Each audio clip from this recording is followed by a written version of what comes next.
പറയാവുന്ന ഒരു സർക്കാരാണ്. മന്ത്രിസഭയായാലും പാവങ്ങൾ കഷ്ടപ്പെട്ട പാവങ്ങൾക്ക് ജീവിക്കാം. ജീവപരമായിട്ടുള്ള പ്രവർത്തനം വലിയ പ്രതീക്ഷ വെച്ച് പുലർത്താൻ കഴിയുന്നില്ല.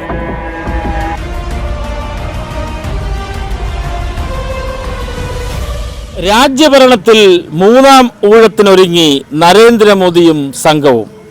രാജ്യത്തെ ജനത എങ്ങനെ സ്വീകരിക്കും? ജന അഭിപ്രായങ്ങൾ. മൂന്നാമതും മോദി സർക്കാർ അധികാരത്തിലേറുന്നു. എന്താണ് പ്രതീക്ഷകൾ? മൂന്നാം തവണയും മോദി സർക്കാർ അധികാരത്തിൽ വരുന്നതിനോട് വലിയ പ്രതീക്ഷ വെച്ച് പുലർത്താൻ കഴിയുന്നില്ല. കഴിഞ്ഞ 2 ടേമിലും സാധാരണക്കാരൻ്റെ പുറത്ത് വലിയ നികുതി ഭാരം അടിച്ചു കയറ്റുന്ന, നികുതി ഭാരം കൊണ്ടുവരുന്ന ഒരു സർക്കാരായിരുന്നു മോദി സർക്കാർ. കുത്തക മുതലാളികളുടെ ഭാഗത്ത് നിന്നുകൊണ്ടാണ് അദ്ദേഹം ഇവിടെ പ്രവർത്തിച്ചിരുന്നത്. വൻകിട സ്ഥാപനങ്ങളെ പ്രൊട്ടക്റ്റ് ചെയ്ത് അതിൽ നിന്നും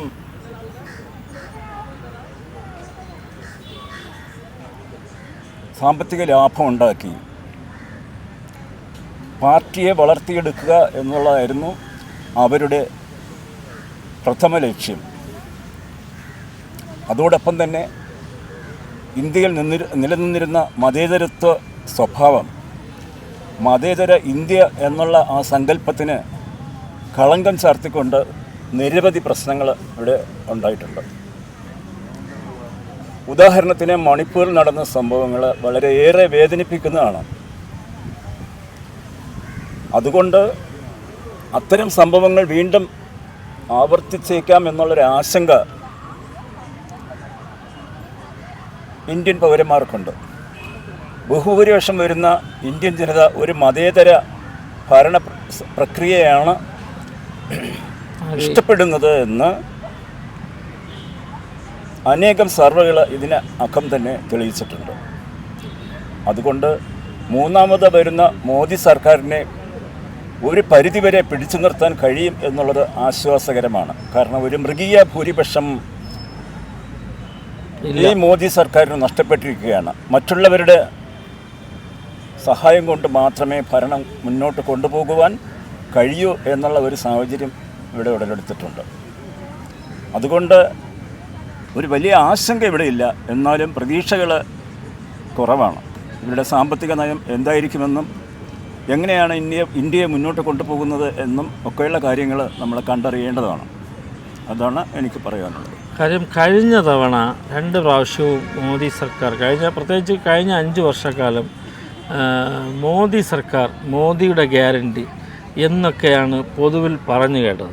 അപ്പോൾ ഇന്നലെ രാജ്യത്ത് ഒരു പാർട്ടിയുടെ നേതാവായി തിരഞ്ഞെടുത്തതിന് ശേഷം നരേന്ദ്രമോദി പ്രസംഗിച്ച പ്രസംഗത്തിലുടനീളം NDA സർക്കാർ ഭരണം എന്ന രീതിയിലോട്ട് അദ്ദേഹത്തിൻ്റെ ഭാഷ തന്നെ മാറിയിരിക്കുന്നു. കാരണം അദ്ദേഹത്തിന് തന്നെ ഒരു നേരത്തെ സൂചിപ്പിച്ചതുപോലെ വ്യക്തമായ ഭൂരിപക്ഷമില്ലാത്ത ഒരു 2 കക്ഷികളുടെ, പ്രധാനപ്പെട്ട 2 കക്ഷികളുടെ പിന്തുണ, അത് നിതീഷ് കുമാറും അതുപോലെ തന്നെ ചന്ദ്രബാബു നായിഡുവിൻ്റെയും, അവരെപ്പോഴും സമ്മർദ്ദങ്ങളിലൂടെ നിൽക്കുന്ന ഒരു കക്ഷികളാണ്. അത്തരത്തിൽ മോദി സർക്കാരിന് ഇവരുടെ ഈ ഒരു കൂട്ടുമുന്നണി കൂടുതൽ കാലം പോകാൻ കഴിയുമോ? മോദീസ് ഗ്യാരണ്ടി എന്ന് പറയുന്നത് തന്നെ ഒരു ഏകാധിപത്യ പ്രവണതയുടെ ലക്ഷണമായിരുന്നു. മോദീസ് ഗ്യാരണ്ടി എന്ന് പറയുന്നത് ഒരു ജനാധിപത്യ സംവിധാനത്തിൽ ഒരിക്കലും പറയാൻ പാടില്ലാത്ത ഒരു പദമായിരുന്നു. മോദി എന്ന് പറയുന്ന ഏകാധിപതിയെയാണ് മോദീസ് ഗ്യാരണ്ടിയിലൂടെ നമുക്ക് കാണാൻ കഴിയുന്നത്. ആ ഏകാധിപത്യ സ്വഭാവത്തിന് ഒരു കോട്ടം സംഭവിച്ചിരിക്കുകയാണ്. ഇനി ഒരു ഗ്യാരണ്ടി പറയാൻ പറ്റില്ല. ഇനി NDA എന്ന് മാത്രമേ പറയാൻ പറ്റുള്ളൂ. മോദീസ് ഗ്യാരണ്ടി എന്ന് പറഞ്ഞാൽ കൂടെ നിൽക്കുന്നവർ ചിലപ്പോൾ മാറിപ്പോയേക്കാം.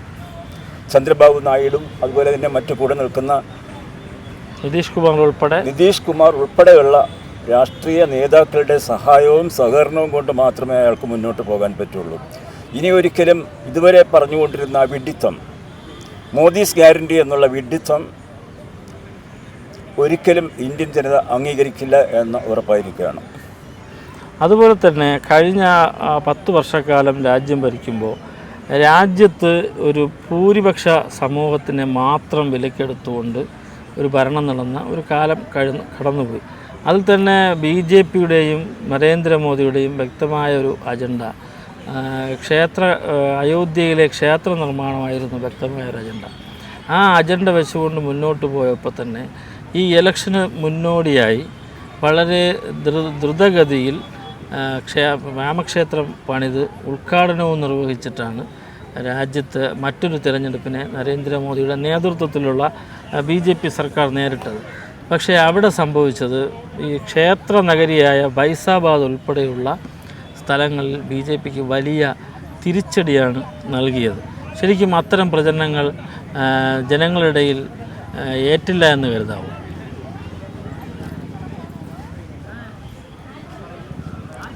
വർഗീയ ശക്തികൾക്ക് മുൻഗണന കൊടുത്തുകൊണ്ട് ഒരു ഹൈന്ദവ സംസ്കാരം പടുത്തുയർത്തുക എന്നുള്ള ലക്ഷ്യത്തോടു കൂടിയാണ് ഇത്തവണ രാമക്ഷേത്രം ഉദ്ഘാടനം ചെയ്യുകയും അതിനോട് അനുബന്ധിച്ച് തിരഞ്ഞെടുപ്പിനെ നേരിടുകയും ചെയ്തത്. അങ്ങനെ ഒരു ഹൈന്ദവ രാഷ്ട്രത്തിനോട് കൂറ് പുലർത്തുന്നതല്ല ബഹുഭൂരിപക്ഷം വരുന്ന ഇന്ത്യൻ ജനത. അതുകൊണ്ടാണ് വാരണാസി ഉൾപ്പെടെയുള്ള സ്ഥലങ്ങളിൽ കാര്യമായ സ്വാധീനം BJPക്ക് ലഭിക്കാതെ പോയത്.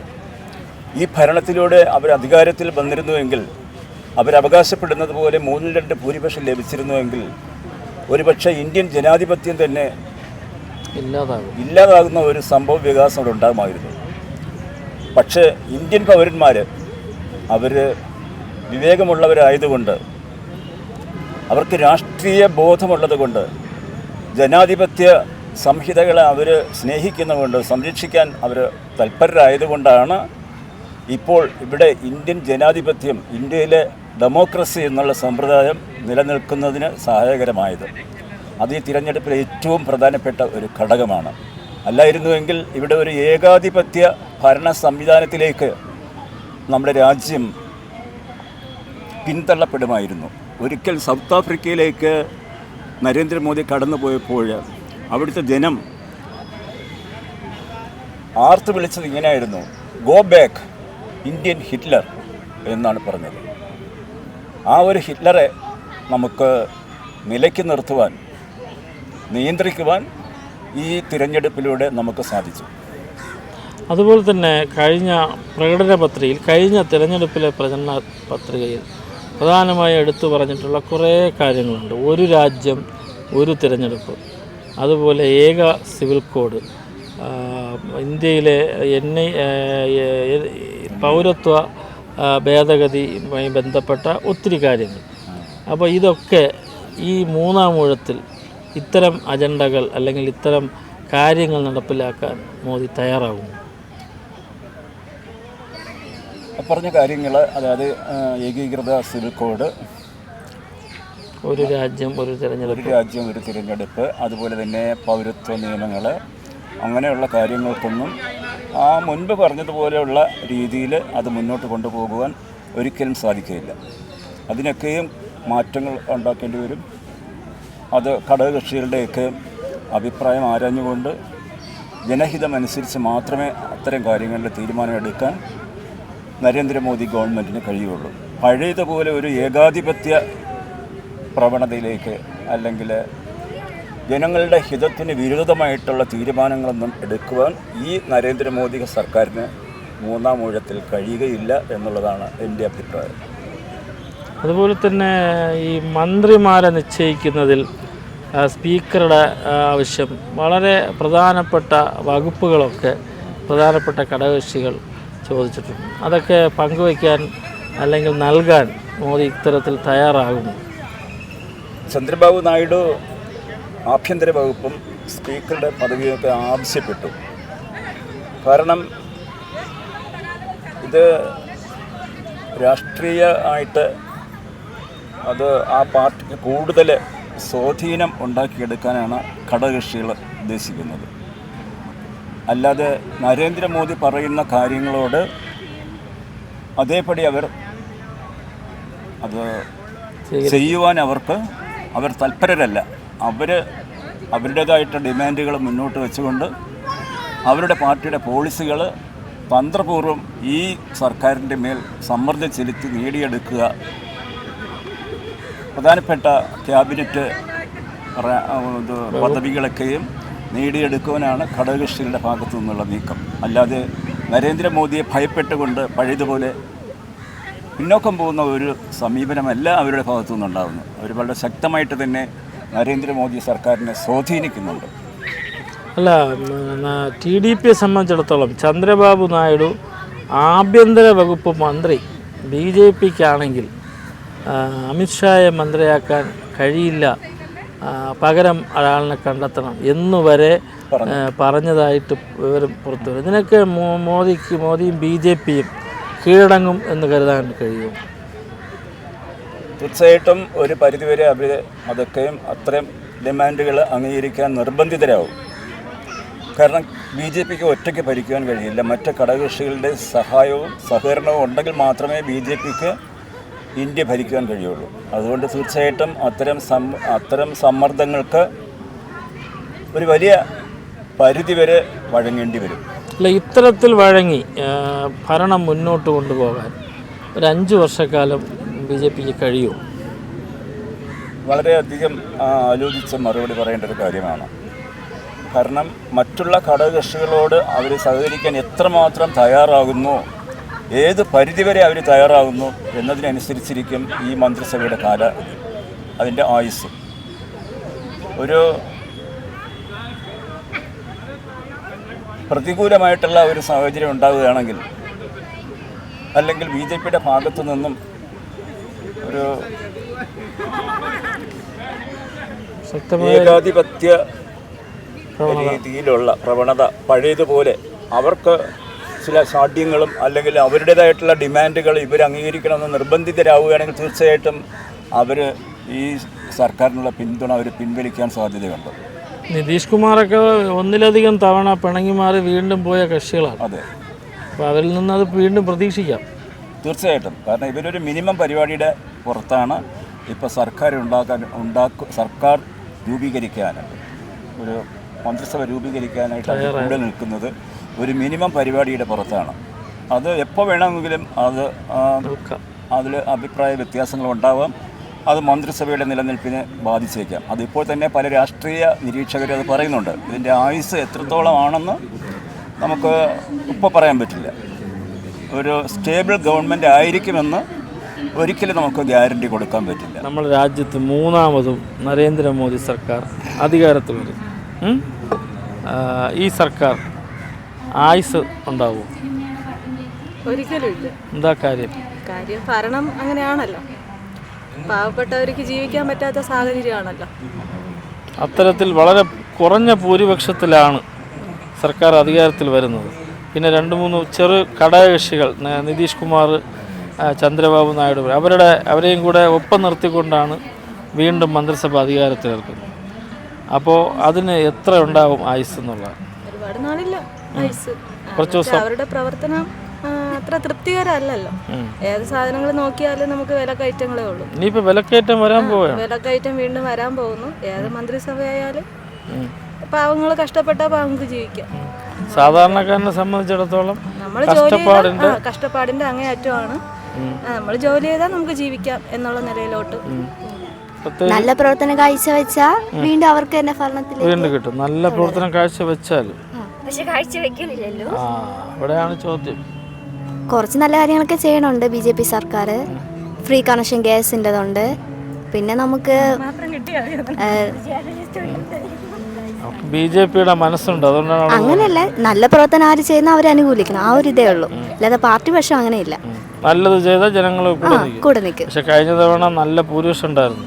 ഇത്തവണ ഭൂരിപക്ഷം കുറഞ്ഞു. നല്ലത് ചെയ്തോണ്ടാണ് അത് അവരുടെ പ്രവർത്തനം മികച്ചതായില്ല, അതുകൊണ്ടാണ്. മികച്ചതായില്ല എന്ന അഭിപ്രായമുണ്ട്. ഇവിടെയോ അതേ അഭിപ്രായം അല്ല. അതുകൊണ്ടാണ് ഇത്രയും ഭൂരിപക്ഷം കുറഞ്ഞത്. അപ്പൊ അത് വീണ്ടും കുറഞ്ഞാൽ വീണ്ടും രംഗത്ത് നിന്ന് മാറേണ്ടി വരും. ഭൂരിപക്ഷം കുറഞ്ഞ ഒരാൾ നിന്നിട്ട് കാര്യമില്ലല്ലോ. ജനങ്ങൾ അതിനെ സപ്പോർട്ട് ചെയ്ത് ഒരാൾ നിൽക്കുമ്പോൾ ജനങ്ങൾ അതിനെ സപ്പോർട്ട് ചെയ്താലല്ലേ അവരവിടെ നിന്നിട്ട് കാര്യമുള്ളൂ. ഇല്ലെങ്കിൽ അയാൾ അവിടെ നിന്നിട്ട് കാര്യമില്ലല്ലോ. അപ്പോൾ ജനങ്ങൾക്ക് അയാളുടെ പ്രവൃത്തി കൊണ്ട് ജനങ്ങൾക്ക് തൃപ്തരല്ല എന്നുള്ളതിന് തെളിവാണ് ഭൂരിപക്ഷം കുറഞ്ഞത്. കോൺഗ്രസിനാണ് കുറച്ച് നല്ല ഭൂരിപക്ഷം ഉണ്ടാകും. അതെ, കുറച്ച് മാറിപ്പോയി. ഇല്ലെങ്കിൽ വീണ്ടും രാഹുൽ ഗാന്ധിയുടെ നേതൃത്വത്തിലുള്ള മന്ത്രിസഭ വരുമായിരുന്നു. അതെ, ക്രിസ്ത്യാനികൾക്ക് പോലും ഇന്ന് നേരെ ഒരു ആരാധന സ്വാതന്ത്ര്യം ഇല്ല. പെൺകുട്ടികൾക്കായാലും പുറത്തിറങ്ങാൻ പറ്റാത്തൊരു സാഹചര്യം. എവിടെ നോക്കിയാലും കുട്ടികൾക്ക് പീഡനം, മുതിർന്നവർക്ക് പീഡനം, അമ്മമാരെന്ന് തിരിച്ചറിയാൻ പറ്റാത്ത ഒരു കാലഘട്ടത്തിലൂടെയാണ് ഇന്ന് ഈ 10 വർഷം ഭരിച്ചപ്പോഴും കിട്ടിയിട്ടുള്ള അനുഭവം. അതിനുള്ള ഒരു തക്കതായ ശിക്ഷ പോലും ആ വ്യക്തികൾക്ക് കൊടുക്കുന്നില്ല. അവരെല്ലാവരെയും നല്ല ഫുഡും ഒക്കെ കൊടുത്ത് ഇങ്ങനെ പോകുന്ന ഒരാൾ തിരിച്ചു വരുമ്പോൾ ഇത്രയൊക്കെ ആയി നല്ല ഫുഡും ഒക്കെ കൊടുത്ത് സുഖവാസത്തിനോട്ട് വേണ്ടിയിട്ടാണ് ജയിലിലോട്ട് കൊണ്ടുപോകുന്നത്. അങ്ങനെ ഒരു കാലഘട്ടം, അങ്ങനെയുള്ള ഒരു ഭരണം ഇപ്പോൾ ജനങ്ങൾ ആഗ്രഹിക്കുന്നു. മാറ്റം വരണം തീർച്ചയായിട്ടും. എല്ലാ വർഷവും ഉള്ള ലോകം അവസാനിക്കുന്നത് വരെയും കമ്മ്യൂണിസ്റ്റ് തന്നെ ഭരിക്കണം എന്നൊന്നും ഇല്ലല്ലോ. നമ്മുടെ ഇവിടുത്തെ അവസ്ഥ, കേരളത്തിലെ അവസ്ഥയാണ് പറയുന്നത്. അത് തന്നെ. പിന്നെ ഈ കേരളം തീരുന്നത് വരെയും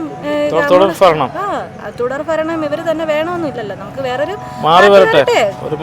ഭരണം മാറി വരണം. അപ്പൊ കേരള ജനതയും മാറുമല്ലോ. മാറ്റം ജനങ്ങൾ ആഗ്രഹിക്കുന്നു തീർച്ചയായിട്ടും. നരേന്ദ്രമോദിയുടെ നേതൃത്വത്തിലുള്ള 3ാമത്തെ ഭരണം സത്യപ്രതിജ്ഞ ചെയ്ത് അധികാരമേൽക്കുക. ശരിക്കും ഈ ഭരണം മോദി സർക്കാരിന് ശരിക്കും ജനങ്ങൾ നൽകിയ അംഗീകാരമാണോ?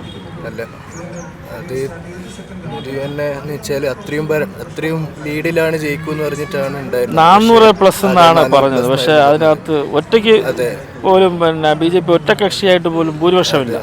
പിന്നെ കോൺഗ്രസ് ആണ് അവർ.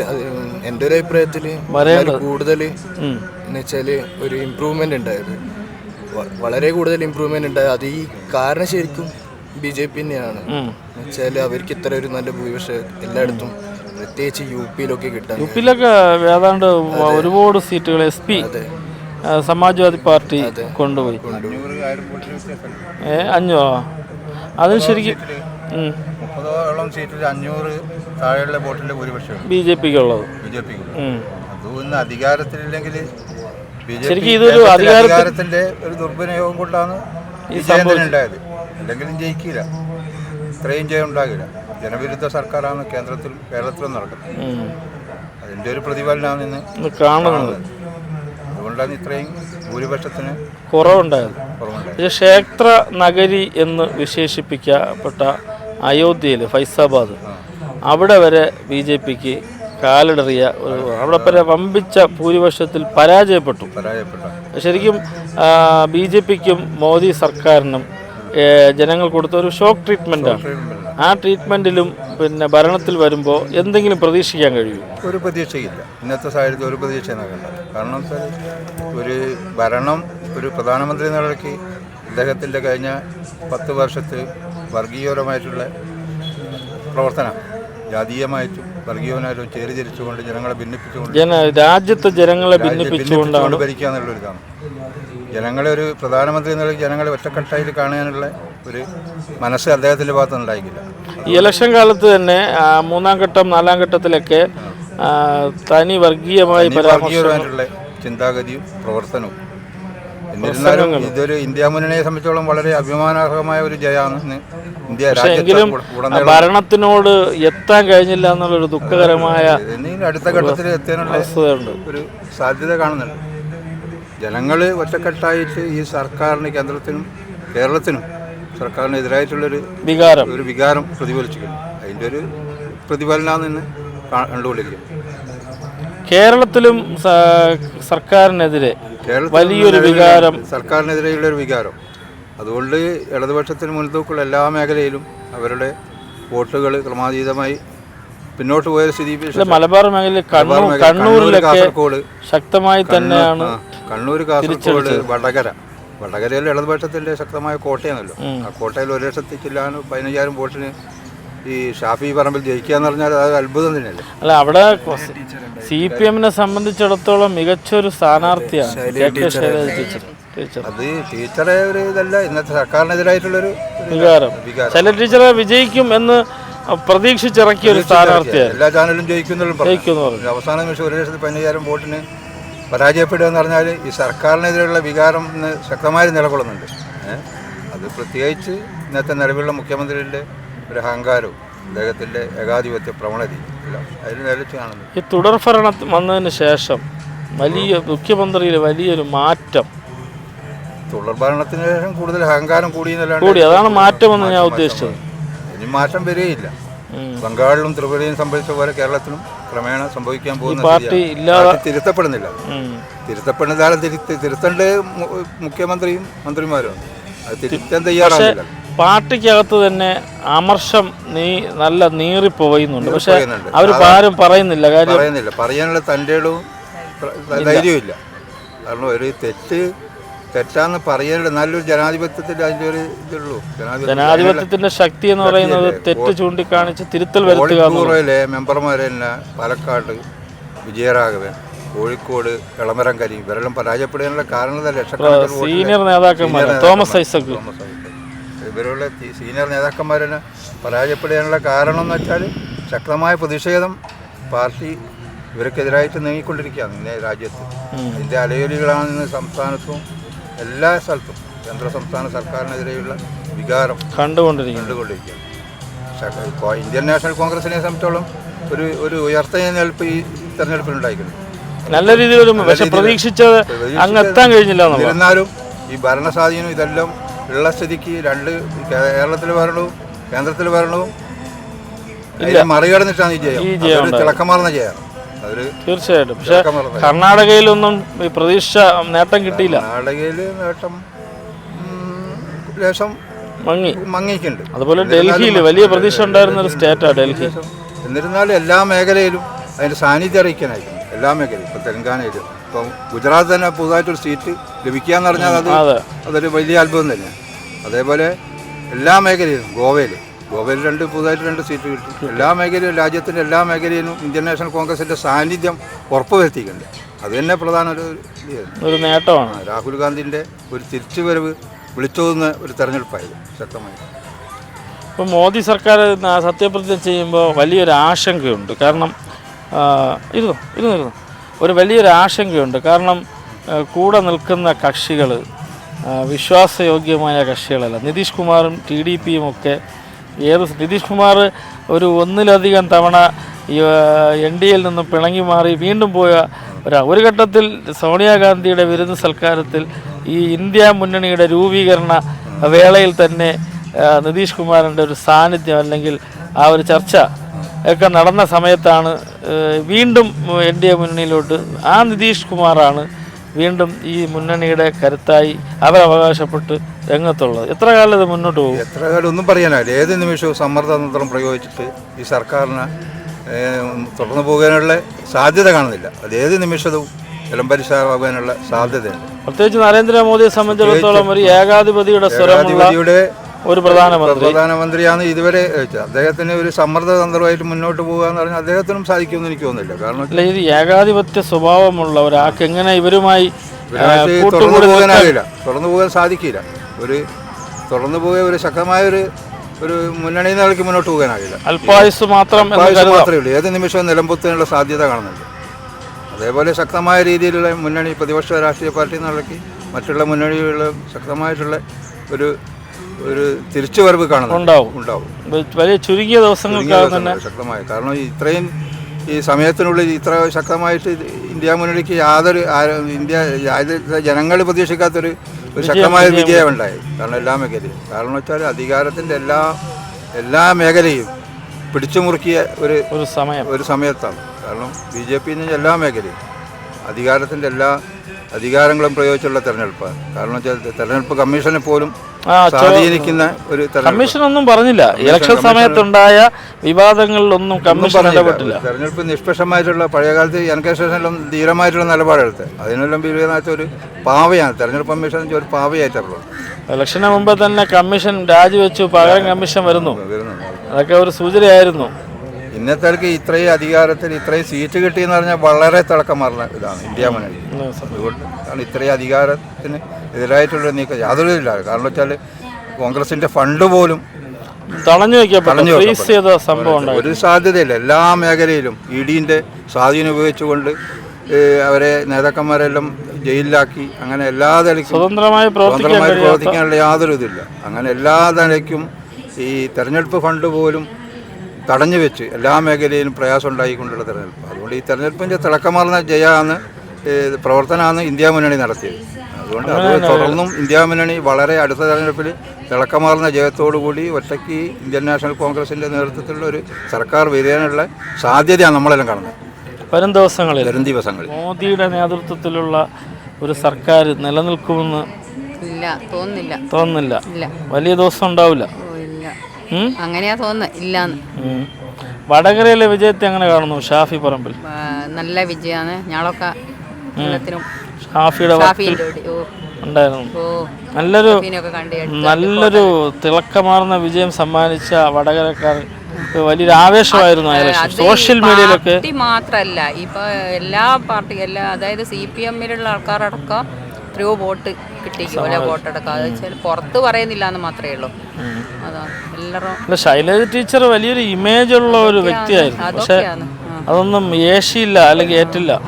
ഷാഫിക്ക് ഒരുപാട് എല്ലാ ഭാഗത്തുനിന്നും CPM തന്നെ ഒരുപാട് വോട്ട് കിട്ടി. അല്ല, ഷാബി പറമ്പിൻ്റെ ഇലക്ഷൻ്റെ ഒരു പ്രവർത്തനം ഇങ്ങനെ സജീവമായിരുന്ന കാലത്ത് വലിയൊരു വർഗീയമായൊരു പരാമർശം ഉയർത്തിക്കൊണ്ടുവന്ന് വരെ ഷാഫി അങ്ങനെയൊന്നും അല്ല. അങ്ങനെ വർഗീയതയൊന്നും അല്ല, അങ്ങനെ ഒരു വലിയൊരു വിവാദം അങ്ങനെ കത്തി നിന്നു. അതിനെയൊക്കെ അതിജീവിക്കാൻ കഴിഞ്ഞു എന്നുള്ളതാണ്. രാജ്യത്ത് മൂന്നാമതും നരേന്ദ്രമോദിയുടെ നേതൃത്വത്തിലുള്ള ഒരു സർക്കാർ നാളെ അധികാരത്തിലേറെ. അപ്പോൾ അതുമായി ബന്ധപ്പെട്ട് നമ്മുടെ പ്രതീക്ഷകളും ആശങ്കകളും എന്താണ്? നമുക്ക് പ്രതീക്ഷകൾ എന്ന് പറയാൻ ഒന്നുമില്ല. കാരണം 2 പ്രാവശ്യമായിട്ടും ഭരിച്ച് നാടിനെ മുടിച്ചു എന്ന് വേണമെങ്കിൽ പറയാവുന്ന ഒരു സർക്കാരാണിത്. നമുക്ക് പ്രത്യേകിച്ച് രാഷ്ട്രീയം ഉള്ളയാൾക്കും ഇല്ലാത്തയാൾക്കും അറിയാം നരേന്ദ്രമോദി ചെയ്യാൻ പോകുന്ന ജനദ്രോഹ നടപടികൾ എന്തായിരിക്കുമെന്ന്. എല്ലാവർക്കും പ്രതീക്ഷ ഉണ്ടായിരുന്നത് കേരളത്തിൽ കോൺഗ്രസ്സിന് ഇത്രത്തോളം അല്ലെങ്കിൽ വലതുപക്ഷത്തിന് ഇത്രത്തോളം സീറ്റ് കിട്ടുമ്പോൾ ഒരു കോൺഗ്രസ് അല്ലെങ്കിൽ ഇന്ത്യ മുന്നണി അധികാരത്തിൽ വരുമെന്നൊരു പ്രതീക്ഷ ഉണ്ടായിരുന്നു. ഇപ്പോഴും ആ പ്രതീക്ഷയിലാണ് നിൽക്കുന്നത്. പക്ഷേ നരേന്ദ്രമോദി അധികാരം ഏറ്റെടുത്താൽ തന്നെ ഘടകകക്ഷികളും മറ്റുള്ളവർക്കും കൂടുതൽ സീറ്റ് ഉള്ളതുകൊണ്ട് തന്നെ അവർക്ക് പഴയ പവറിൽ ഭരിക്കാൻ പറ്റുമോ ഇല്ലയോ എന്നുള്ളത് നമ്മുടെ ഒരു സന്തോഷമാണ്. അപ്പോൾ ആ ഒരു പ്രതീക്ഷയിലാണിപ്പോൾ. താങ്കൾ പറഞ്ഞത് ഇന്ത്യ മുന്നണി അധികാരത്തിൽ വരുമെന്നുള്ള പ്രതീക്ഷയിലാണ് രാജ്യത്തെ മൊത്തം, കേരളത്തിലും വോട്ട് ചെയ്ത്. പക്ഷേ അവർ അധികാരത്തിൻ്റെ നടന്ന് ഏതാണ്ട് അടുത്തെത്തി. ചെറിയൊരു വ്യത്യാസത്തിലാണ് അധികാരം നഷ്ടപ്പെട്ടു പോകാൻ ഇടയായത്. അപ്പോൾ തന്നെ BJPയും ഒറ്റയ്ക്ക് ഭൂരിപക്ഷത്തിലല്ല, 2 ഘടകകക്ഷികളുടെ അല്ലെങ്കിൽ 2-3 ഘടകകക്ഷികളുടെ സ്വാധീനത്തിൽ മാത്രമാണ് ഇപ്പം അധികാരത്തിലേറുന്നത്. പ്രധാനമായും TDP ചന്ദ്രബാബു നായിഡുവും നിതീഷ് കുമാറുമാണ്. അവരുടെ പിന്തുണ അല്ലെങ്കിൽ അവരുടെ സ്വാധീനം BJPക്ക് ശക്തമായിട്ട് ഉറച്ചു നിൽക്കാൻ കഴിയും. BJPക്ക് കഴിഞ്ഞ വർഷങ്ങളിൽ ഭരിച്ചതുപോലുള്ള സ്വതന്ത്രമായി ഒരു തീരുമാനമോ ജനദ്രോഹ നടപടിയോ എടുക്കാൻ സാധിക്കില്ല എന്നൊരു വിശ്വാസമാണ് ഇപ്പോൾ ഉള്ളത്. കാര്യം ചന്ദ്രബാബു നായിഡു മൊത്തത്തിൽ രാഷ്ട്രീയപരമായി ചിന്തിച്ചാൽ അത്യാവശ്യം നല്ലൊരു മനുഷ്യനാണ്. അതുപോലെ തന്നെ ചന്ദ്രബാബുവിൻ്റെ മകനും നല്ലൊരു മനുഷ്യനാണ്. ആ ഒരു പ്രതീക്ഷയിലാണ് ഇന്ത്യയിലെ മൊത്തം ജനങ്ങളും. അപ്പോൾ ഇത് എത്ര നാൾ ഈ ഭരണം മുന്നോട്ട് പോകും എന്നുള്ള സംശയമുണ്ട്. നേരത്തെ കഴിഞ്ഞ 5 വർഷക്കാലം അല്ലെങ്കിൽ 10 വർഷം ഭരിച്ചപ്പോഴും കഴിഞ്ഞ 5 വർഷക്കാലം മൃഗീയമായ ഭൂരിപക്ഷം BJPക്ക് ഉണ്ടായിരുന്നതുകൊണ്ട് ഘടകകക്ഷികളൊരു സമ്മർദ്ദത്തിനൊന്നും സാധ്യതയില്ല. അപ്പോഴും രാജ്യത്ത് ഭരണം പോയിക്കൊണ്ടിരുന്നത് മോദി സർക്കാർ, മോദിയുടെ ഗ്യാരണ്ടി. മോദി സർക്കാരും പോയി. മോദി തന്നെ ഇന്നലെ പറഞ്ഞത് NDA സർക്കാർ അധികാരത്തിലേറുന്നു, NDA സർക്കാർ ഭരിക്കുന്നതല്ല NDA ഭരണം എന്ന് പറയാനുള്ള ഒരു ചെറിയ ആശ്വാസം നമുക്കുണ്ട് എന്നുള്ളതേ ഉള്ളൂ. എത്രത്തോളം അത് സന്തോഷകരമാവുമെന്ന് കണ്ടറിയണം. അല്ല, ഈ കക്ഷികൾ തന്നെ, ഒപ്പമുള്ള കക്ഷികൾ തന്നെ സ്പീക്കർ പോലെ അല്ലെങ്കിൽ ആഭ്യന്തരം പോലെയുള്ള പ്രധാന വകുപ്പുകളെല്ലാം ആവശ്യപ്പെട്ടിരിക്കുന്നു. അത്തരത്തിൽ വഴങ്ങിക്കൊടുത്ത് മോദിയെ പോലൊരു പലരും അഭിപ്രായപ്പെട്ടതുപോലെ ഏകാധിപതിയുടെ സ്വരമുള്ള ഒരു മോദിക്ക് എങ്ങനെ ഇവരോടൊപ്പം ഒരു പ്രധാനമന്ത്രിയായി തുടരാൻ കഴിയുമെന്നുള്ളത് വലിയൊരു ചോദ്യചിഹ്നമാണ്. മോഡിയുടെ തലക്കേറ്റ ഒരു വലിയ അടി തന്നെയാണിത്. പക്ഷെ നമുക്ക് ഘടകകക്ഷികൾക്ക് എത്രത്തോളം പ്രഷർ കൊടുക്കാൻ പറ്റും എന്നതുപോലെ ഇരിക്കും തുടർന്നുള്ള കാര്യങ്ങളും ഒക്കെ. ഒരു കാര്യം, ഈ നരേന്ദ്രമോദി ഈ നിൽക്കുന്ന ഘടകകക്ഷികൾ, നിതീഷ് കുമാറിൻ്റെ പൊതു സ്വഭാവം രാജ്യത്തെ ജനങ്ങൾക്കറിയാം. ഈ അടുത്ത കാലത്ത് തന്നെ നിതീഷ് കുമാർ 2 തവണ NDAയിൽ നിന്നും പിണങ്ങി മാറി പിന്നീട് വീണ്ടും NDAയിൽ എത്തപ്പെട്ട ഒരാളാണ്. അത്തരത്തിലുള്ള ഒരാൾ അല്ലെങ്കിൽ വീണ്ടും ചുരുങ്ങിയ ദിവസങ്ങളിൽ ഇന്ത്യ മുന്നണി അധികാരത്തിലേറുന്ന ഒരു സാഹചര്യത്തിലോട്ടൊരു മാറ്റം വരുമെന്ന് പ്രതീക്ഷിക്കാമോ? അല്ല, ഇപ്പോൾ എൻ്റെ സുഹൃത്ത് പറഞ്ഞതുപോലെ ഇപ്പോൾ നരേന്ദ്രമോദി ഭരണം ജനങ്ങൾ പൊറുതിമുട്ടിയിരിക്കുന്നൊരവസ്ഥയുണ്ടല്ലോ. ചെറിയൊരു ഇൻ്റർവ്യൂ ഇരുന്നോളൂ. അവർക്ക് ഒറ്റയ്ക്ക് ഭരിക്കാനുള്ള ഭൂരിപക്ഷം ഇല്ലാത്തത് കൊണ്ട് തന്നെ മറ്റ് ഘടകകക്ഷികളെയും കൂടി ഉൾപ്പെടുത്തിയിട്ടുള്ള ഒരു ഭരണമാണ്. ഈ നിതീഷ് കുമാറൊക്കെ അധികാരമോഹമുള്ള ആൾ തന്നെയാണ് നേരത്തെയും. അതുകൊണ്ടാണ് ഒരു ഭരിക്കുന്ന അല്ലെങ്കിൽ ജയിക്കാൻ ഏറ്റവും കൂടുതൽ സാധ്യതയുള്ള കക്ഷി എന്നുള്ള നിലയ്ക്ക് NDAയുടെ കൂടെ പോയതും.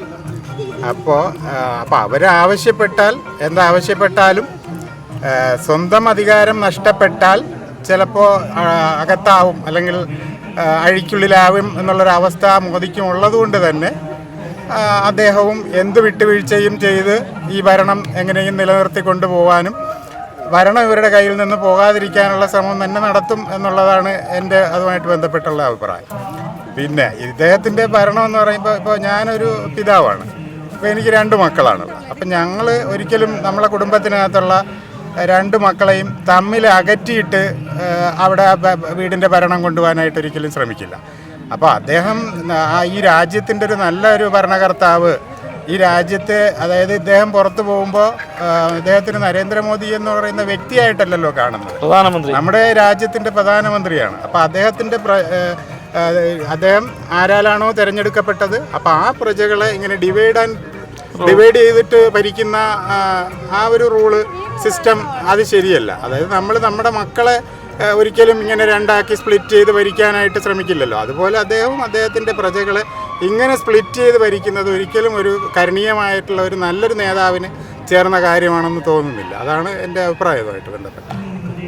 പ്രധാനപ്പെട്ടൊരു പോയിൻ്റാണ് പറഞ്ഞത്. മറ്റൊരു കാര്യം, ഇലക്ഷൻ കാലത്ത്, ഇലക്ഷന് തൊട്ട് മുമ്പേ BJPയെയും നരേന്ദ്രമോദിയെയും സംബന്ധിച്ചിടത്തോളം പ്രധാനപ്പെട്ടൊരു അജണ്ട രാജ്യത്തെ ഭൂരിപക്ഷ സമൂഹത്തെ കയ്യിലെടുത്തുകൊണ്ട് നേരത്തെ പറഞ്ഞ പോലെ വിഭജിച്ച് ഭരിക്കുക എന്നുള്ളത്. അതിൽ പ്രധാനമായും സ്വീകരിച്ച ഒരു രാമക്ഷേത്ര നിർമ്മാണവുമായി ബന്ധപ്പെട്ട തിടുക്കത്തിൽ ക്ഷേത്ര നിർമ്മാണം പൂർത്തിയാക്കി ഉദ്ഘാടനം ചെയ്തു. അതൊരു പൊളിറ്റിക്കൽ ഇഷ്യൂ ആയി രാജ്യത്ത് കാണിച്ച് അതിൽ നിന്നും വിശ്വാസം നമ്മുടെ എല്ലാം ഭാഗമാണ്. അത് ക്ഷേത്രമായാലും പള്ളിയായാലും ചർച്ചയായാലും ഒക്കെ മനുഷ്യരിലെ രൂഢമായിട്ടുള്ള വിശ്വാസമുണ്ട്. അതിനെ വർഗീയവൽക്കരിച്ച് അല്ലെങ്കിൽ രാഷ്ട്രീയവൽക്കരിച്ച് നേട്ടം കൊയ്യാനുള്ള സാധ്യതയെ ജനങ്ങൾ തള്ളിക്കളഞ്ഞു എന്ന് കാണുന്ന തരത്തിലാണ് അയോധ്യ സ്ഥിതി ചെയ്യുന്ന ഫൈസാബാദിലെ തിരഞ്ഞെടുപ്പിലെ വിജയം. അതുമായിട്ട് ബന്ധപ്പെട്ട് എനിക്ക് പറയാനുള്ളത്, അതായത് ഒരു ട്രോളാണ് എൻ്റെ ഓർമ്മയിൽ വരുന്നത്.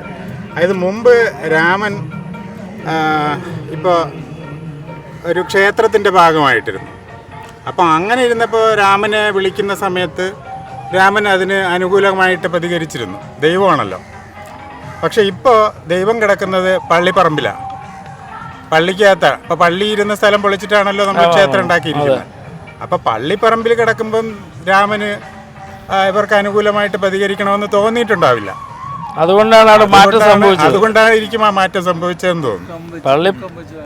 പള്ളിപ്പറമ്പിലെ രാമൻ പ്രതികരിച്ചു എന്നാണ് പറഞ്ഞത്. തീർച്ചയായിട്ടും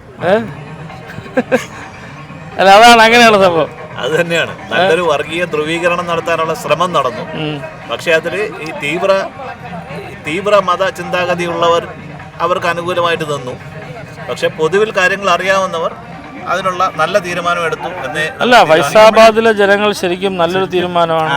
അത് നമുക്ക് വളരെ സന്തോഷം നൽകുന്ന ഒരു കാര്യമാണ്. കാരണം ഇന്ത്യയുടെ ജനാധിപത്യ മനസ്സുകൾ മരിച്ചിട്ടില്ല എന്നുള്ളതിന് തെളിവാണ്. കാരണം അനീതി ഒരിക്കലും ജയിക്കില്ല എന്നുള്ളതിൻ്റെ കോടതി അനുവദിച്ചാൽ പോലും ജനാധിപത്യത്തിലൂടെയെങ്കിലും അനീതി തോൽപ്പിക്കപ്പെടും, നീതി തന്നെ ജയിക്കും എന്നുള്ളതാണ് അതിൽ നിന്ന് നമ്മൾ പോസിറ്റീവായിട്ട് ചിന്തിക്കുന്നത്.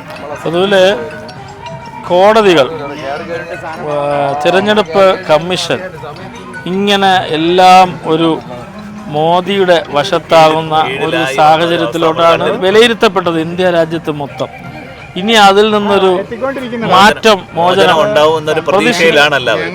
നമ്മൾ പല കേസിന്റെ വിധികളും ഈ ചിന്താഗതികളും ഒക്കെ കാണുമ്പോൾ നമുക്ക് എല്ലാവർക്കും ഇപ്പൊ ജാതിമത ഭേദമന്യേ എല്ലാവർക്കും അതൊരു ഉള്ളിന്റെ ഉള്ളൊരു പേടിയുണ്ടായിരുന്നു. അതിപ്പോ ഒരു പകുതിയോളം മാറിക്കൊണ്ടിരിക്കുന്നു.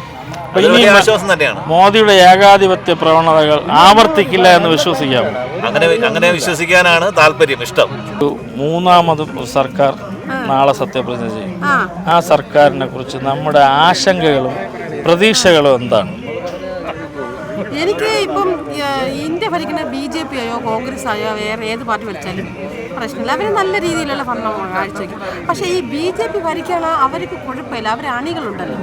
ഇപ്പം നമ്മളിപ്പോൾ ഒരു പ്രകടനമൊക്കെ നടക്കുന്ന സമയത്ത് റോഡ് നിറഞ്ഞ് സാധാരണക്കാർക്ക് പ്രശ്നം ഉണ്ടാവുന്ന രീതിയിലാണ് അവർ ഓരോന്ന് കാണിക്കുന്നത്. ഭരിക്കുന്നതുകൊണ്ട് ഒരു കുഴപ്പമില്ല. എല്ലാ പാർട്ടികളും അങ്ങനെ ചെയ്യാറില്ലേ? അല്ലല്ല, ഒരിക്കലും അവർ ഈ ഇലക്ഷൻ്റെ ലാസ്റ്റ് ദിവസം നല്ലോണം ഞാനും ബസ്സിലുണ്ടായിരുന്നു. കുറച്ച് ആംബുലൻസൊക്കെ തടയണ രീതിയിലായിട്ട് ഒരു ഇത് കാണിച്ച്. അപ്പം ഞാൻ ഇങ്ങനെ സംസാരിച്ചു, ഇങ്ങനെ കാണിക്കുന്നത് നിങ്ങൾ എന്തിനാണ്? കഴിഞ്ഞ 5 വർഷത്തിന് മുമ്പായിട്ടുള്ള ഈ നമ്മളെ ഇവിടുത്തെ ഇലക്ഷന്, പാർലമെന്റ് അല്ല, അപ്പോഴും ഇവിടുത്തെ അസംബ്ലി ഇലക്ഷന്, അസംബ്ലി ഇലക്ഷന് അപ്പോഴും എന്നെ ശ്രദ്ധിച്ച് നോക്കി ഞാൻ ഏത് കാസ്റ്റാണെന്നല്ല. നമുക്ക് കാസ്റ്റൊന്നുമില്ല, ഈശ്വരനാണ് പറഞ്ഞത് എന്ന രീതിയിലാണ് നമ്മൾ പോകുന്നത്. ഭരിക്കുന്നത് കൊണ്ട് എനിക്കിപ്പം പ്രശ്നമില്ല. BJP ഭരിച്ചാൽ അവരുടെ ഇഷ്ടത്തിൽ നല്ല ഭരണം കാഴ്ചവെക്കുന്നുണ്ട്. എങ്കിലും വ്യക്തമായ ഭൂരിപക്ഷം ലഭിക്കാതെയാണ് BJPയുടെ സർക്കാർ. ഭൂരിപക്ഷം ലഭിക്കാതിരിക്കാൻ ചിലപ്പോൾ പല കാരണങ്ങളാണ്. ചിലപ്പോൾ ഈ എയർപോർട്ട് വിറ്റുന്നത്, ISR വിറ്റുന്നൊക്കെ ജനങ്ങൾക്ക് ഒരുപാട് പൊതുമേഖലാ സ്ഥാപനങ്ങൾ, എയർ ഇന്ത്യ എയർപോർട്ട് ഉൾപ്പെടെയുള്ള എല്ലാം കച്ചവടമായി. ഇനി കുറച്ചൊക്കെ ഉള്ളൂ. നല്ല അമർഷമുണ്ട്, നല്ല അമർഷമുണ്ട്. ജനങ്ങൾ ഒരുപാട് ഇങ്ങനെ കൂടി സംസാരിക്കണം ഞാൻ കേട്ടിട്ടുണ്ട്. എൻ്റെ അഭിപ്രായത്തിൽ ഞാൻ പറയുന്നത് ജനങ്ങൾ ഒരുപാട് ഇങ്ങനെ പറയുന്നുണ്ട്. നമ്മൾ ISR വിറ്റ്, നമ്മൾ എയർപോർട്ട് വിറ്റ്, അതുപോലെ വേറെയൊക്കെ കുറേ ലാറ്റക്സ് ഒക്കെ വിറ്റാണ്ടോ ലാറ്റക്സും പൊതുമേഖലാ സ്ഥാപനവും ഏതാണ്ട് കൈമാറി അർദ്ധ പൊതുമേഖലാ സ്ഥാപനമായിട്ട് മാറിയിട്ടുണ്ട്. ഏറെക്കുറെ മാറ്റങ്ങൾ വന്നു. അപ്പോൾ ഇനി വിൽക്കാൻ സാധിക്കുമോ ഈ കുറഞ്ഞ ഭൂരിപക്ഷത്തിൽ? സാധിക്കുമെന്ന് സംശയമാണ്. എന്ന് വെച്ചാൽ രണ്ടുപേര് കൂട്ടുമുന്നണിയല്ലേ, അപ്പം അവർ സമ്മതിക്കില്ല. പക്ഷേ വേറൊരു കാര്യം എന്ന് വെച്ചാൽ ഈ രാജീവ് ഗാന്ധിയുടെ ഭരണം ഒരുപാട് ജനങ്ങൾ ആഗ്രഹിക്കുന്നു. രാഹുൽ ഗാന്ധി രാഹുൽ ഗാന്ധിയുടെ ഭരണം ആഗ്രഹിക്കുന്നു. പക്ഷെ പുള്ളി അധികാരത്തോട് അടുത്തെത്തി, പക്ഷെ നടന്നു കയറാൻ പറ്റിയില്ല. വരും വർഷങ്ങളിൽ വരുമെന്നാണ് കൂടുതൽ പ്രതീക്ഷിക്കുന്നത്. പിന്നെ ഈ BJP ഭരിക്കുന്നതുകൊണ്ട് വേറെ പ്രശ്നങ്ങളൊന്നും തോന്നില്ല. ഇങ്ങനെ വിൽക്കുന്നതൊന്നും ചിലരൊന്നും അറിയുന്നില്ല. ചില ആൾക്കാർ ഈ വിദ്യാഭ്യാസം ഒക്കെ ഉള്ള ആൾക്കാർ ഈ പത്രങ്ങളൊക്കെ വായിച്ച് മനസ്സിലാക്കിയാലും ആരും പ്രതികരിക്കൂല. അവർക്ക് പേടിയാണ് പ്രതികരിക്കാൻ. പ്രശ്നങ്ങൾ ഉണ്ടായിക്കളയോ എന്നൊക്കെ ഒരു കാര്യത്തിൽ ജനങ്ങൾ പ്രതികരിക്കുകയില്ല. പിന്നെ ഇങ്ങനെ ചോദിക്കുമ്പോൾ ആൾക്കാർ വെറുതെ എന്തെങ്കിലുമൊക്കെ പറയുന്നതേ ഉള്ളൂ. അങ്ങനെ ഇപ്പം 5 പേര് പറഞ്ഞു പോലെ ഇനിയിപ്പോൾ ഞാനാണ് പറഞ്ഞെങ്കിൽ എന്നെ ശ്രദ്ധിച്ചോ ചെയ്യും. ഇത് പറഞ്ഞ അഡ്രസ്സ് എവിടെ, വീട് എവിടെ, അങ്ങനെയൊക്കെ ആയിരിക്കും ചില ആൾക്കാരെ ചിന്ത. പേടിയുണ്ട് ആൾക്കാർക്ക്. ജനങ്ങൾക്ക് പേടിയാണ്. പേടിച്ചിട്ടാണ് ആരും പ്രതികരിക്കാത്തത് എന്നാണ് എനിക്ക് തോന്നുന്നത്. ഒരുപാട് ജനങ്ങളൊക്കെ അങ്ങനെ പറയുന്നു. അതിപ്പോൾ ഭരിച്ചുകൊണ്ടിരിക്കുന്ന ആളെ പറ്റി എന്തെങ്കിലും പറഞ്ഞു, അയ്യോ അവർ എന്തെങ്കിലുമൊക്കെ നമ്മൾ പറഞ്ഞു കഴിഞ്ഞാൽ നമ്മളെ നോക്കി വയ്ക്കും, ശ്രദ്ധിക്കും എന്നൊക്കെ പറയും. അയ്യോ ഈശ്വര രക്ഷ, അങ്ങനെ ജീവിക്കുന്നവരാണ് നമ്മൾ. നമുക്ക് ഏത് പാർട്ടി ഭരിച്ചാലും, ഇന്ദിരാഗാന്ധി ഭരിച്ചാലാ, രാജീവ് ഗാന്ധിരാ, കോൺഗ്രസ് ഭരിച്ചാലാ, BJP ഏത് ഭരിച്ചാലും, കമ്മ്യൂണിസ്റ്റ് അല്ല ആര് ഭരിച്ചാലും നമുക്ക് ഒരു പ്രശ്നമില്ല. നമ്മൾ ജോലിക്ക് പോയാൽ അരി വാങ്ങിച്ച് കഴിച്ച് മിണ്ടാതെ പോകും. ജനങ്ങൾ പല അഭിപ്രായമല്ലേ, നമുക്ക് ഒരു പ്രശ്നമില്ല. BJPയുടെ നേതൃത്വത്തിലുള്ള നരേന്ദ്രമോദി സർക്കാർ മൂന്നാമതും രാജ്യത്ത് ഭരണത്തിലേറുന്നു. അതിൽ നമ്മുടെ പ്രതീക്ഷകളും ആശങ്കകളും എന്താണ്? ഇന്ത്യൻ ജനത ഒരുപാട് പ്രതീക്ഷകൾ വെച്ച് പുലർത്തുന്നുണ്ട്. ഇപ്പോൾ കഴിഞ്ഞ 10 വർഷങ്ങളായിട്ട് ഈ രാജ്യത്ത് നടന്നുകൊണ്ടിരിക്കുന്ന ഒരു വികസനപരമായിട്ടുള്ള ആ ഒരു വിപ്ലവം നമ്മുടെ രാജ്യം അവിടുത്തെ ജനങ്ങൾ കണ്ടു കഴിഞ്ഞതാണ്. ഇത് ലോകം മുഴുവനുമുള്ള ജനത കണ്ടു കഴിഞ്ഞതാണ്. ഇന്ത്യ ഒരു ഒരു ഒരു വികസിത രാജ്യമായിട്ട് മുന്നേറുന്നതിൻ്റെ ഒരു ഭാഗമായിട്ട് പല പല ഘടകങ്ങൾ, പല പല ഘട്ടങ്ങൾ താണ്ടി കഴിഞ്ഞു. അതിനെ നമ്മൾ സഹായിച്ചത് തീർച്ചയായിട്ടും നരേന്ദ്രമോദി സർക്കാരാണ്. നരേന്ദ്രമോദി ഇന്ത്യൻ പ്രധാനമന്ത്രി വന്നതിന് ശേഷമാണ് പരിഹരിക്കപ്പെടാതെ കിടന്ന പല പല കാര്യങ്ങളിലും ഒരു പരിഹാരമുണ്ടാക്കിയതായിട്ട് ഇന്ത്യൻ ജനത കരുതുന്നത്. ആ ഒരു കാര്യം ഇന്ത്യൻ ജനത മനസ്സിൽ വെച്ചുകൊണ്ട് തന്നെയാണ് മൂന്നാമത് വിധി എഴുതിയിട്ടുള്ളത്. ഒരുപാട് ഘടകങ്ങൾ പിന്നെ ചിലപ്പോൾ പ്രതിലോഭകരമായിട്ടുണ്ടായിട്ടുണ്ട്. അതായത് ഭരണഘടന ഭേദഗതി ചെയ്യുമെന്നും അത് ന്യൂനപക്ഷങ്ങൾക്കും മറ്റും എതിരാകുമെന്നും പല കിംവദന്തികൾ, പല ആക്ഷേപങ്ങളും അത് പറഞ്ഞു വരുത്തിയിട്ടുണ്ട്. പക്ഷേ യഥാർത്ഥത്തിൽ ഭരണഘടന ഭേദഗതി ചെയ്തത് മുൻ സർക്കാരുകളാണ്. അത് യഥാർത്ഥത്തിൽ എന്താണ്, ഇന്ത്യൻ ഭരണഘടനയുടെ പ്രിയാമ്പിൾ പോലും മാറ്റി എഴുതിയിട്ടുള്ള ചരിത്രമുണ്ട്. അതും അടിയന്തരാവസ്ഥ കാലത്ത് പാർലമെൻറ്റിനെ മരവിപ്പിച്ച സമയത്ത്. ആ ഒരു തരത്തിലുള്ള ഭരണഘടനാ ഭേദഗതിയൊന്നും നടക്കാൻ പോകുന്നില്ല. പക്ഷേ അതല്ല, ഇത് ജനങ്ങൾക്ക് അനുകൂലമായ രീതിയിൽ, ഇന്ത്യൻ ജനതയുടെ മുന്നേറ്റത്തിന് അനുകൂലമായ രീതിയിലുള്ള ഒരു മാറ്റമാണ് ഇന്ത്യൻ ജനത പ്രതീക്ഷിക്കുന്നത്. അതിന് നമ്മളെ മുന്നോട്ട് കൊണ്ടുപോകാൻ ഈ സർക്കാരിന് കഴിയുമെന്നാണ് ഭൂരിപക്ഷം ജനതയും വിചാരിക്കുന്നത്. പക്ഷെ അപ്പോഴും കഴിഞ്ഞ കാലഘട്ടത്തിൽ, കഴിഞ്ഞ 5 വർഷക്കാലം BJPക്ക് ശക്തമായ ഭൂരിപക്ഷം ഉണ്ടായിരുന്നു. അവിടെ ഘടകകക്ഷികൾ ഒരു പ്രധാന പോയിന്റ് ആയിരുന്നില്ല. എങ്കിലും NDA മുന്നണിയുടെ ഘടകകക്ഷികൾ എന്നുള്ള നിലയിൽ കൂട്ടായി തന്നെ പ്രവർത്തിച്ച് ഭരണം മുന്നോട്ട് പോയി. പക്ഷേ ഇപ്പോൾ BJPക്ക് ഒറ്റയ്ക്ക് ഭൂരിപക്ഷമില്ലാത്തൊരു സാഹചര്യത്തിൽ പ്രധാനപ്പെട്ട 2-3 ഘടകകക്ഷികൾ, TDP പോലെ, ബീഹാറിലെ നിതീഷ് കുമാറിനെ പോലെയുള്ള പ്രധാന കക്ഷികളുടെ ഒരു തരത്തിൽ പറഞ്ഞാൽ ഔദാര്യം കൊണ്ട് മാത്രം എന്ന് നമുക്കത് അങ്ങനെ വിശേഷിപ്പിക്കാമോ എന്നറിയില്ല. എങ്കിൽ പോലും അവരുടെ ആവശ്യങ്ങൾ നോക്കുമ്പോൾ നമുക്ക് അങ്ങനെ പറഞ്ഞു പോകാൻ കഴിയും. കാരണം പ്രധാനപ്പെട്ട വകുപ്പുകൾ, പ്രധാനപ്പെട്ട സ്പീക്കർ സ്ഥാനമൊക്കെ ആവശ്യപ്പെടുന്നതായിട്ട് നമ്മൾ ഇന്ന് ഏതാനും മണിക്കൂറുകൾക്കകം നമ്മൾ കേട്ടുകൊണ്ടിരിക്കുന്നതാണ്. അത്തരത്തിൽ ഇവരുടെ ആവശ്യങ്ങൾ അംഗീകരിച്ചുകൊണ്ട് നരേന്ദ്രമോദി എന്നുള്ള ഒരു പ്രധാനമന്ത്രിക്ക് എത്ര കാലം മുന്നോട്ട് പോകാൻ കഴിയും? തീർച്ചയായിട്ടും മുന്നോട്ട് കൊണ്ടുപോകാൻ കഴിയും. ഒരു തരത്തിലുള്ള ആശങ്കയ്ക്കും വകയില്ല. TDP ചന്ദ്രബാബു നായിഡു പ്രധാനമന്ത്രി നരേന്ദ്രമോദിയുടെയും അദ്ദേഹത്തിൻ്റെ NDA ഘടകകക്ഷി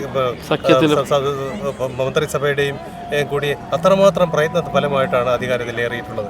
അത് അദ്ദേഹം തുറന്നു പറഞ്ഞിട്ടുള്ളതാണ്.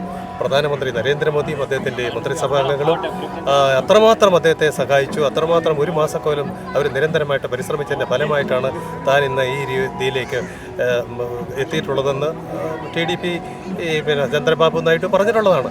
അതുകൊണ്ട് യാതൊരു ആശങ്കയ്ക്കുന്നില്ല. പുതിയ ആളുകൾ, പുതിയ അംഗങ്ങൾ അദ്ദേഹത്തിൻ്റെ മുന്നണിയിലേക്ക്, ഇപ്പോൾ NDAയിലേക്ക് വന്നുകൊണ്ടിരിക്കുന്നു. ഏതാണ്ട് 307-ൽ പരം ആളുകൾ ആയിട്ടുണ്ട്. അപ്പോൾ യാതൊരു ആശങ്കയുമില്ല. 240 അംഗങ്ങൾ BJPക്ക് തന്നെയുണ്ട്. ഇവിടെ ഏറ്റവും വലിയ ഒറ്റക്കക്ഷിയായിട്ടുള്ള കോൺഗ്രസിന് 99 സീറ്റുകൾ മാത്രമേ ഉള്ളൂ. അതുകൊണ്ട് ഈ ഘടകകക്ഷികളെ ഇന്ത്യ അലയൻസിൻ്റെ ഘടകകക്ഷികൾ എത്ര കാലം അവരോടൊപ്പം ഉണ്ടാകുമെന്ന് ഒരു കാര്യവുമില്ല. പക്ഷേ NDAയിലെ ഘടകകക്ഷികൾ അവരോടൊപ്പം ഉണ്ടാകും. ഇനി ചില ആളുകൾ പോയാൽ തന്നെ ഒരു പ്രശ്നമുണ്ടായില്ല. സുനിശ്ചിതമായിട്ടുള്ള ഒരു മുന്നേറ്റം അവർ കാഴ്ചവെക്കും, ഭരണം കാഴ്ചവെക്കും. അതിനകത്ത് മന്ത്രിസഭകളുടെ അല്ലെങ്കിൽ സ്പീക്കർ സ്ഥാനം അങ്ങനെയുള്ള പോർട്ട്ഫോളിയോയുടെ കാര്യത്തിലൊന്നും വലിയ പ്രശ്നങ്ങൾ ഉണ്ടാകാൻ യാതൊരു സാധ്യതയില്ല. സ്ട്രോങ് ആയിട്ടുള്ള നിലപാട് തന്നെ എടുക്കാൻ NDAയിലെ BJPക്ക് കഴിയുമെന്ന് തന്നെയാണ്. നരേന്ദ്രമോദിയുടെ നേതൃത്വം അതിന് ഒരുപാട് സഹായിക്കുമെന്നുള്ള കാര്യത്തിൽ യാതൊരു സംശയമില്ല. ആരും ഇത്തരത്തിലുള്ള ഒരു തരത്തിലുള്ള പ്രശ്നങ്ങൾ ഉണ്ടാകാൻ സാധ്യതയുമില്ല. അപ്പോഴും നിതീഷ് കുമാറിൻ്റെ കാര്യത്തിൽ രാജ്യത്തെ ജനത ഒരല്പം ആശങ്കാകുലരാണ്. കാരണം നിതീഷ് 1-ലധികം തവണ NDA മുന്നണിയിൽ നിന്നും പിണങ്ങി മാറി വീണ്ടും വരുന്ന ഒരു പ്രധാനപ്പെട്ട നേതാവാണ്. അത്തരം കാര്യങ്ങൾ എങ്ങനെ കാണാൻ കഴിയും? നിതീഷ് കുമാർ പോയാലും ഒരു കുഴപ്പമില്ല. നിതീഷ് കുമാർ എത്ര സീറ്റുണ്ട്? അത്രമാത്രം സീറ്റ്. കാരണം നിതീഷ് കുമാറിന് NDAയും ആവശ്യമാണ്, BJPയും ആവശ്യമാണ്. നിതീഷ് കുമാറിന് BJPയെ കൊണ്ട് ഗുണമുണ്ടായിട്ടുണ്ടോ എന്നുള്ള ആലോചിക്കേണ്ടതാണ്. നിതീഷ് കുമാറിന് ഇനി എത്രമാത്രം ചാടി പോകാൻ കഴിയും? പ്രായം ഒരു ഘടകമാണ്. അദ്ദേഹത്തിന് എക്കാലവും ചാടി നടക്കാൻ കഴിയുന്നില്ല. അദ്ദേഹത്തിനും അറിയാം, അദ്ദേഹത്തിൻ്റെയും കൂടെ ഏറ്റവും ഈ ഇന്ത്യയുടെ ഏറ്റവും മികച്ച പ്രധാനമന്ത്രിയായിട്ട് നരേന്ദ്രമോദിയെ ഇവരെല്ലാവരും അംഗീകരിച്ചു കഴിഞ്ഞാണ്. അപ്പോൾ അതുകൊണ്ട് എക്കാലവും നിതീഷ് കുമാർ ചാടി നടക്കുമെന്ന് എനിക്ക് തോന്നുന്നില്ല. കാരണം അദ്ദേഹത്തിന് ഗുണമാണ് ഈ NDA. അതുകൊണ്ട് അതിനുള്ള ആശങ്കയൊന്നുമില്ല. ഇപ്പോഴും ഇന്ത്യ മുന്നണി പ്രതീക്ഷ വച്ചിരിക്കുന്നത് ഈ പറഞ്ഞ 2 കക്ഷികളാണ്. അല്പ ആയുസ് മാത്രമേ ഉണ്ടാവൂ. ഉടനെ വീണ്ടും പ്രധാനമന്ത്രി പദത്തിലേക്ക് എത്താം. ഇന്ത്യ അലയൻസിന്റെ ആളുകൾ എത്ര കാലം ഈ പറയുന്ന മുന്നണിയോടൊപ്പം ഉണ്ടാകും എന്നുള്ളത് 230 എന്നുള്ളത് നോക്കിക്കോണം നമുക്ക്. അവരെത്രമാത്രം അത് ശോഷിച്ച് ഇതിൽ നിന്നും ആളിങ്ങോട്ട് വരും. തീർച്ചയായിട്ടും വരും. കാരണം അവിടെ നിലനിൽപ്പില്ല. കാരണം യാതൊരു സാധ്യമില്ല. 5 വർഷക്കാലം വെറുതെ എവിടെ പോയിരിക്കണം എന്നുള്ള കാര്യം കൊണ്ട് എന്തെങ്കിലും പ്രയോജനമുണ്ടെങ്കിൽ NDAയോടൊപ്പം ചേർന്നാൽ പറ്റും. അവിടെ അതിനോടൊപ്പം ഭരണപക്ഷ മുന്നണിയോടൊപ്പം ചേർന്നാൽ മാത്രമേ എന്തെങ്കിലും പ്രയോജനമുള്ളൂ എന്ന് മനസ്സിലാക്കുന്ന കുറേയധികം ആളുകൾ അങ്ങോട്ട് തിരിച്ചു പോകുന്നതാണ് ഞാൻ വിചാരിക്കുന്നത്. അല്ലാതെ NDAയ്ക്കോ അതിൻ്റെ ഘടകകക്ഷികൾക്കോ അത് വലുതാകുക അല്ലാതെ ഒരിക്കലും ശോഷിക്കാൻ പോകുന്നില്ല എന്നാണ് എൻ്റെ നിലപാട്. അപ്പോഴും ചന്ദ്രബാബു നായിഡു ഉൾപ്പെടെയുള്ളവർ പ്രധാനപ്പെട്ട വകുപ്പുകൾ, ആഭ്യന്തര ഉൾപ്പെടെയുള്ള പ്രധാനപ്പെട്ട വകുപ്പുകൾക്ക് വേണ്ടി, അതുകൊണ്ടാണ് സത്യപ്രതിജ്ഞ 2 ദിവസം വരെ മാറ്റിവെച്ചു എന്ന് വാർത്തകൾ പുറത്തു. അതൊക്കെ ഈ മാപ്രകളുടെ ആരോപണങ്ങളല്ലേ. മാപ്രകൾക്ക് പുതിയ പുതിയ കാര്യങ്ങൾ ഉണ്ടാക്കി, ആളുകളിൽ ഇത്തരത്തിലുള്ള പ്രശ്നങ്ങൾ ഉണ്ടാക്കി അതിങ്ങനെ ഒരു ഇഷ്യൂ ആയിട്ട് മാറ്റുക എന്നല്ലാതെ അവിടെ വന്നൊരു പ്രശ്നമില്ല. പ്രധാനപ്പെട്ട മേജർ പോർട്ട്ഫോളിയോസ് ഒക്കെ ഈ BJPയുടെ കയ്യിൽ തന്നെയായിരിക്കും. ആഭ്യന്തരം, വിദേശകാര്യം, ധനമന്ത്രിയും, അങ്ങനെ അതൊന്നും യാതൊരു കഴിവില്ല. അതിനകത്തൊന്നും ഒരു പ്രശ്നമില്ല.